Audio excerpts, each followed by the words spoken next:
Hey there everyone, how's it going?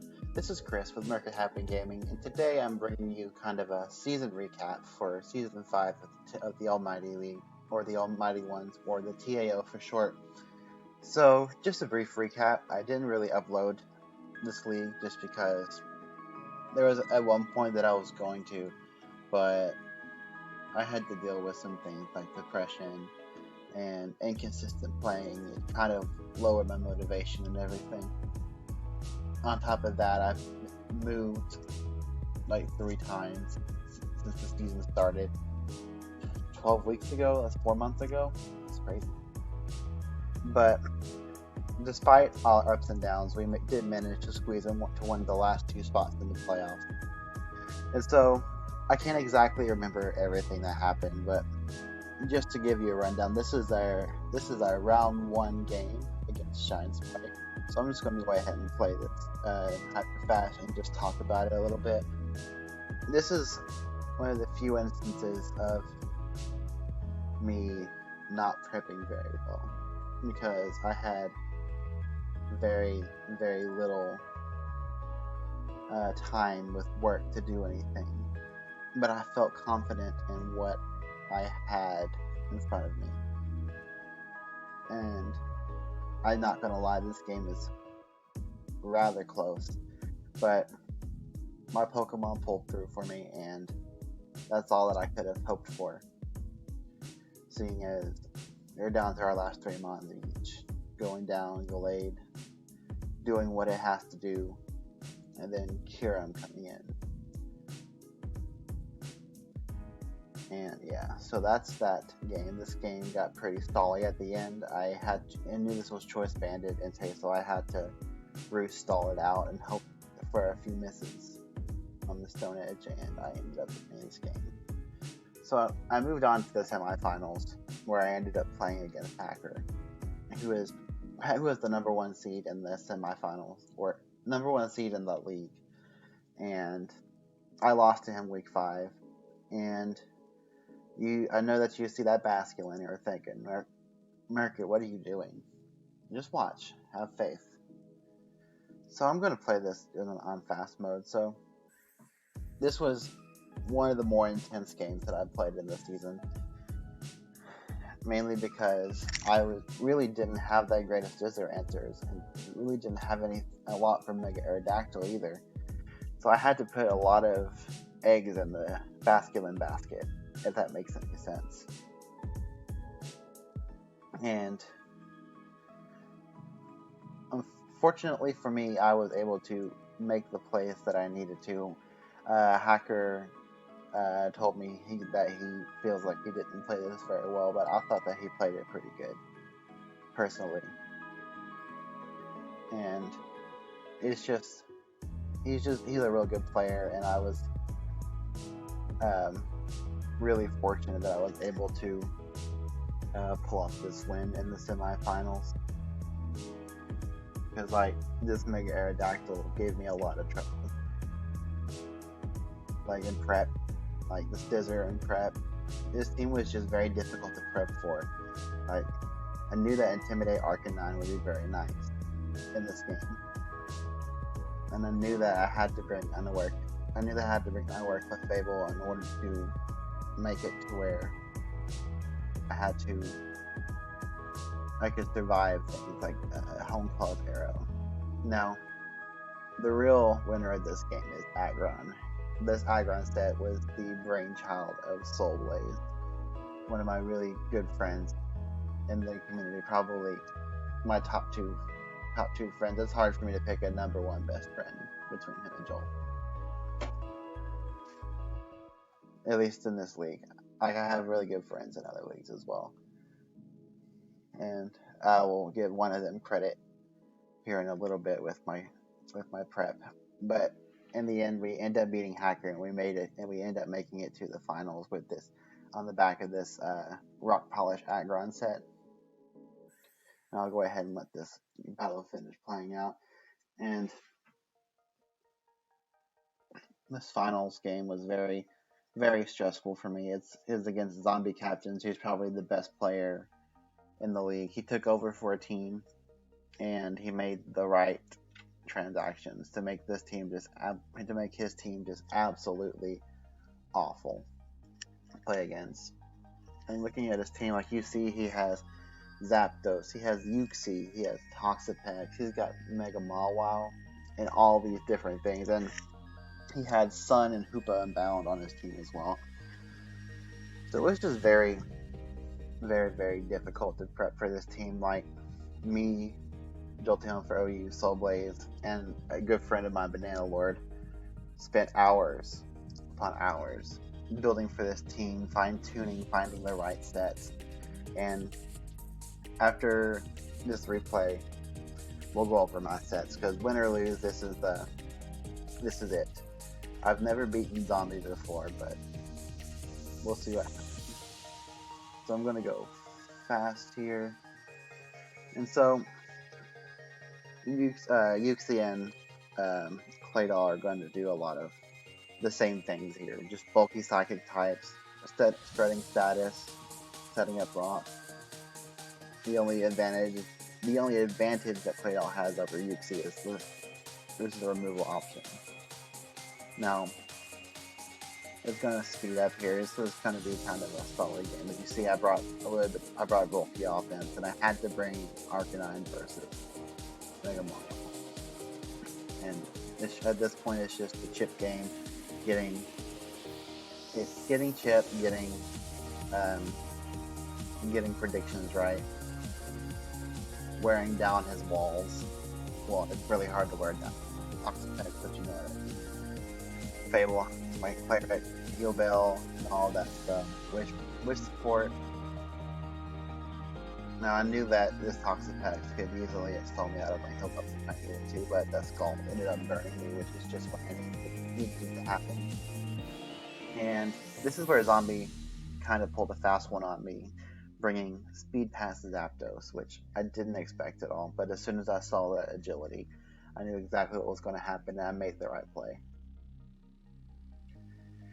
Unfortunately, I didn't get the burn on the Mawile, but I brought Unaware Clefable with Resistance Berry for the biggest threat so many times that I was able to bluff Babiri Berry Clefable and force him to play rough. I'm not that good at post-com. If I'm going to commentate a battle, I'd rather do it live com, but I was just so hyped. Like, this game was so stressful. I wasn't even talking a lot during the game. I was just like, what do I need to do? What do I need to do? But Claydol just did so much work for me. Claydol and Tangrowth just did a lot of work versus team in general. And we're just gonna keep doing the chip game. You got Toxic off on Zapdos, put it on a timer. We know it has Roost, but nothing it can do. The seeds pass over with a Baton Pass. I don't understand why he speed passed to Toxapex.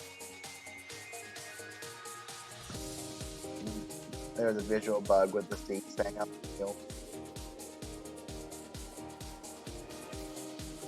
And it's just stressful. And like I said, I can't really remember. It's been almost a week since this game was played. But at this point, I made the change from Steadfast to Justified at the last second on base Gallade, and Gallade just sweeps the game from here. And I win my first title ever in anything. And I was so excited. So your Kentucky Mudsdales won TAO Season 5. And it was just the best feeling in the world. And I'm so grateful for Jolt and Hacker for allowing me to play. And I'm thankful for all of my opponents this season who have really helped me grow as a player. Because I feel like with this league in particular, I really did a lot of growing as a player. Especially during my depressive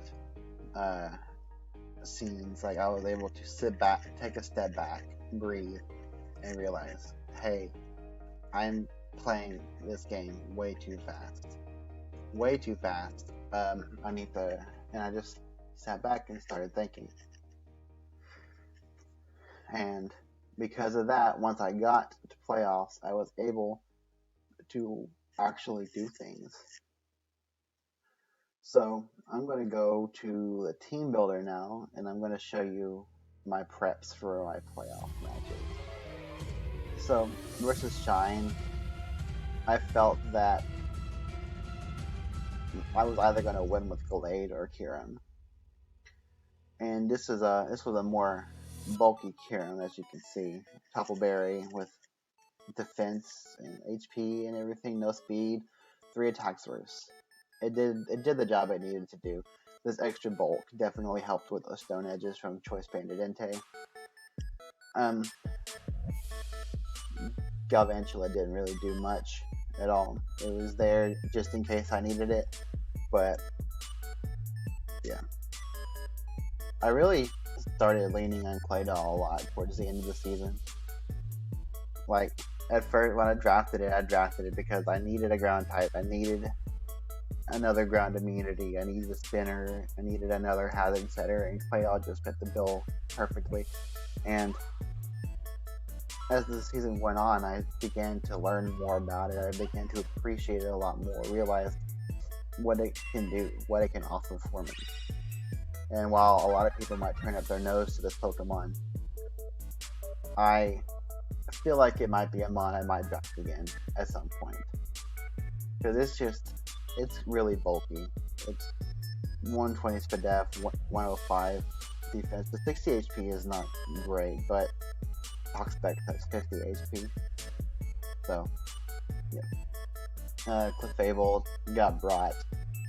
Clefable is tied with Kieran Black for the Pokemon that I brought most throughout the entire season. And this Pokemon just does a lot. Like, this was a more offensive, or it wasn't even an offensive variant, it was just a defensive variant with Pixie Plate for a little extra damage on Hawlucha and Zygarde. And it did what it needed to do. It survived that Z move from Zygarde and got enough damage for me to take it out. Infiltrator, Crobat, Black Sledge. This set went through a few different changes. First it was going to be Nasty Bat to try and do a Tapu Bulu. Then it turned into a max HP, max speed support variant with Super Fang. But then after talking with Soul Blaze a little bit, I ended up settling on this set, giving me the damage that I needed to be able to deal with Sublucha if that were to come, and Taunt to try and stop things early game. And then Glade throughout the entire season has really suffered from Formula Slot Syndrome for me. It's been really, really hard to find the right Glade set every match that it's to. This game I just settled for Sword Dance 3 attacks. I believe this was the only game that I ever brought close combat on Glade. It's been Drain Punch the rest of the season, but I think I needed the extra damage of close combat in order to be able to deal with some of Shine's threats. So, moving on to my semifinals team versus Hacker, we have this Aggron set. This is the Pokemon this team was built around. This is the brainchild of Soul Blaze. Like, I had a completely different team charted out at first. Like, I was ready to bring Shadow Sneak Mega Glade because I didn't want to have to worry about different things and all of that. But Soul was like, "Hey, run this set. He's very weak to rock," and I'm like, "Okay." And this set was really awesome. Basculin had a really good matchup versus Hacker. He had very few water resists, and his best water resist that he brought to the game was Greninja, which I clicked Liquidation enough where when he clicked Rocks and Miltank, I knew that he was going to switch at that point. So he was either going to switch into Greninja to take a Liquidation, or he was going to lose his Miltank, and I felt like Superpower on that turn was a no-brainer, just because it allowed me to hit whatever came in harder. And he ended up making the Greninja play, which was fortunate, and all the momentum was on my side of it, I believe. Choice Scarf, Alpentula, this was another soul set. The Thunder, the Choice Scarf was basically there if, to deal with Lead Aerodactyl today. Oh, I forgot to mention, this Aggron is EV to outspeed max speed Adamant Mega Aerodactyl after a lot of damage. Then we have my Tangaberry Claydol, which was built to be able to deal with Scizor. I know this spread looks tiny as hell, but it did what it needed to do. And then Arcanine was here to deal with Kyurem, Miltank, and all of that, but the Intimidate support was just very, very nice. And it ended up doing what it needed to do. It took out the Scizor, it forced out, it intimidated the Mega Aerodactyl, which made Arcanine a lot harder to deal with for him. And the Roar was there in case he decided to try and set up a sub and set up on me. And now on to the big boy team. This is the big brain, big boy team, set up and worked on by me, Jolt, Banana, and Soul. So this Claydol here, this is the second iteration of Claydol we went through. Like we needed Stealth Rocks for sure, and it was hard to find a suitable Stealth Rocker. Soul originally had a little more offensive Claydol variant with enough speed to outspeed his base 50s outside of Trick Room, and inside of Trick Room, should he bring it, this would outspeed his Mons over base 50. But we ran it kind of more like a standard Claydol set. Max defense, 120 HP, and 132 speed. So this Claydol, as you saw on that replay, did a lot of. Like I was so happy that this Claydol did the amount of. Like it kept rocks off my side of the field. It tossed with 3 of his Mons, or 2 of his Mons, which was crucial. Donphan and Yuki are both really big annoyances to my team, and just having them on that timer, keeping them from being out. Like he sacrificed the DC to toxic damage, trying to keep rocks on the field, and I just didn't let him. So we're moving on, and I named Pokemon after each of my helpers, who I let them pick them on. Let's see, this was this Clefable went through a couple of changes as well. Like this was originally Babiri Berry with counter over Flamethrower, but after talking with Banana Lord and Soul, we kind of determined that Cavia Berry would be better because it dealt with Pokemon like Gunk Shot, Donphan. It dealt with Gunk Shot, Hoopa Unbound, and all of that stuff. And having Flamethrower over counter made it to where if it was in against Mega Mawile, it made it to where if Mawile were to click Substitute, predicting me to switch out, I wouldn't lose anything from the turn. And I ended up bluffing the Babiri Berry and taking out the Mawile anyway. So on the biggest stage, Clefable, where it's not done a whole lot this whole season, managed to do something incredibly crucial and important. This was the Soul Blaze special, Mega Glade as Skill Swap, Sword Stance, Earthquakes, and Headbutt.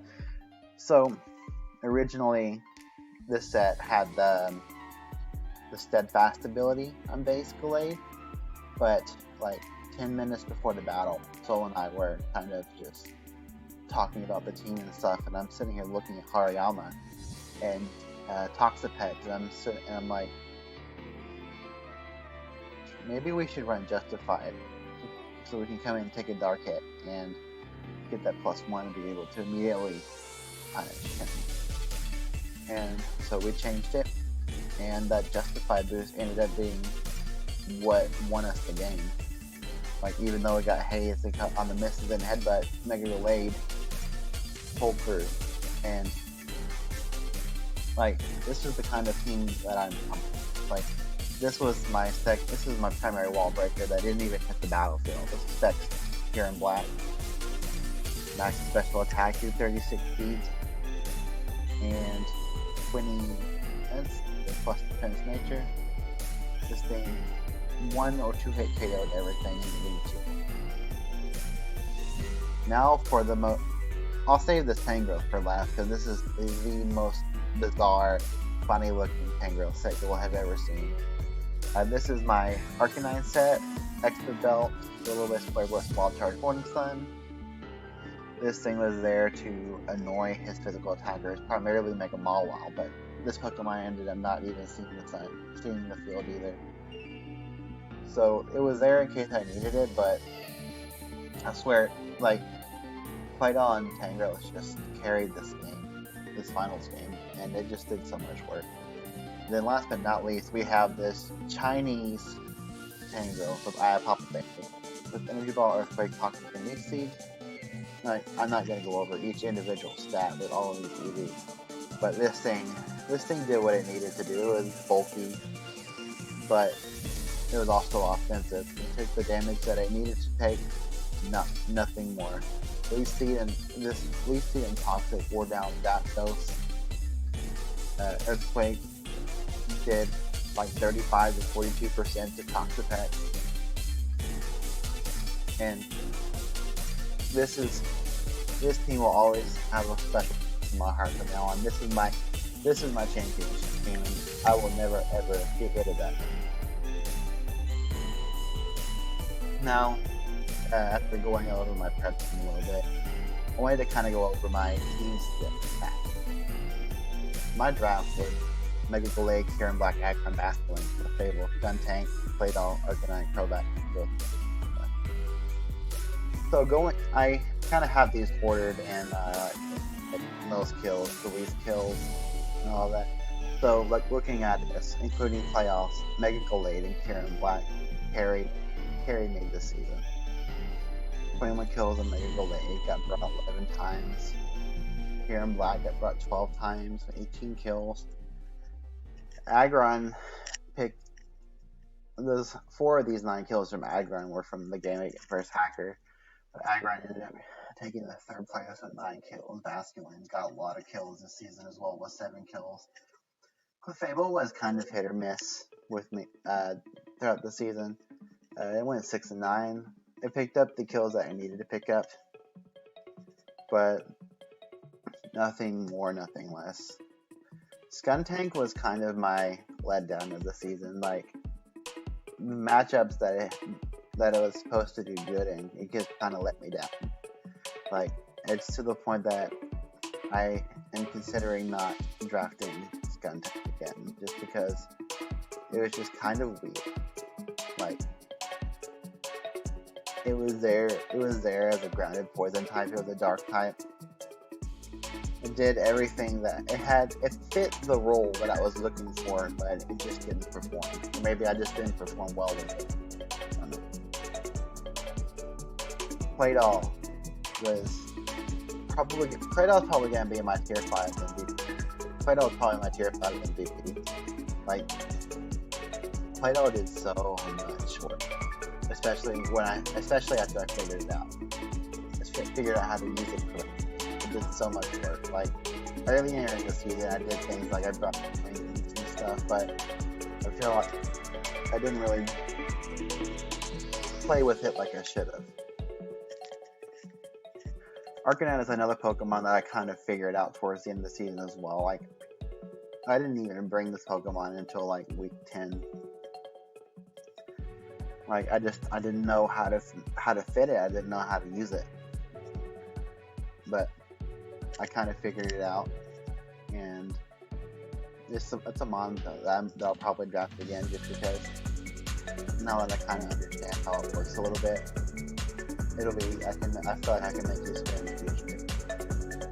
Probat was a kind of another, like, Probat's a personal favorite one of mine.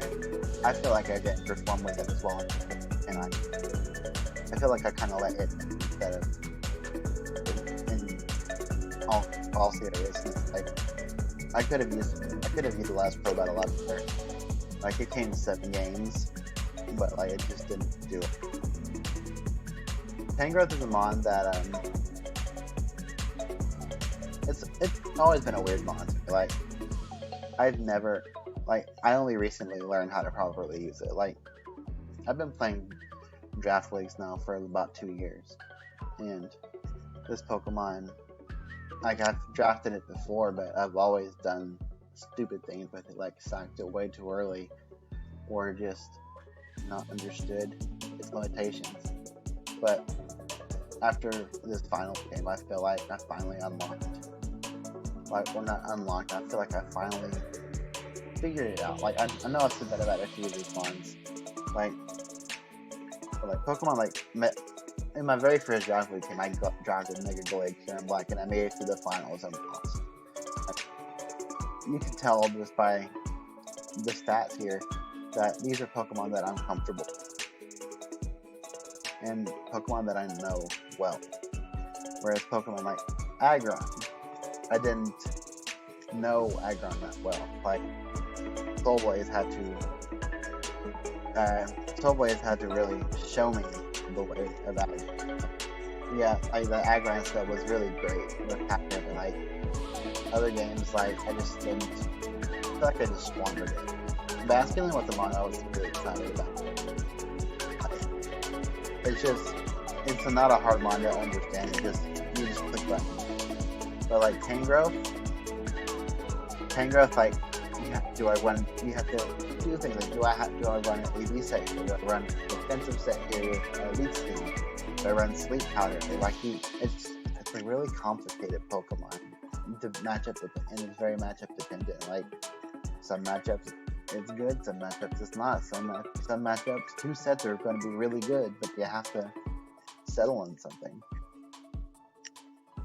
Then, going on to my last Pokemon, Galvantula. The original concept of this team was just Gallade and Kyurem with webs. It's scary on paper, but Galvantula just didn't do anything for me. Like, it didn't do the necessary amount of damage that I needed. Like, webs didn't stay up a lot because Galvantula would end up getting switched out and on a bad matchup before it could sit down webs, and we end up getting used as death fodder.